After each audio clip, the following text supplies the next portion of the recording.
안녕들 하십니까? 21의 생각 이세용입니다. 조지 레이코프라는 미국 언어학자가 있습니다. 변형 생성문법 이론으로 유명한 노엄 촘스키 교수의 제자입니다. 의사소통을 가능케 하는 언어의 형식 구조에 매달렸던 스승과 달리 이분은 개념이나 범주를 매개로 이루어지는 인간의 사고방식에 주목했습니다. 레이코프의 책 중에 가장 널리 알려진 것이 코끼리는 생각하지 마라는 책입니다.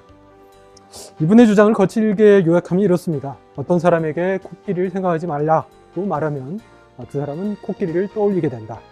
상대편의 프레임을 단순히 부정하는 것은 단지 그 프레임을 강화하게 될 뿐이다.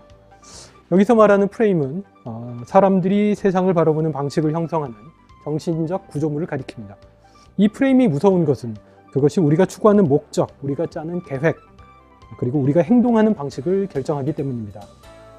요즘 박근혜 정권이 전가의 보도처럼 휘두르는 대선 불복론은 어떨까요? 국가기관의 선거 개입을 비판하고 책임 있는 조처를 요구하는 사람들을 향해 그들은 역공합니다. 대선에 불복하겠다는 것이냐? 아주 기가 막힐 노릇입니다. 누군가는 우리가 언제 불복한다고 했느냐? 혹은 불복하면 안 되느냐라고 되묻기도 합니다. 어떻게 해야 할까요? 이번 주 한겨레 21 표지 이야기 주제는 대선 불복론이라는 프레임입니다.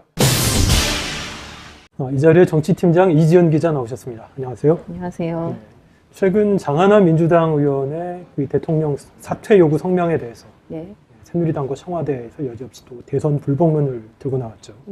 이 대선 불복론을 하나의 프레임으로 볼 수 있는 근거가 뭔가요? 설명하는 세금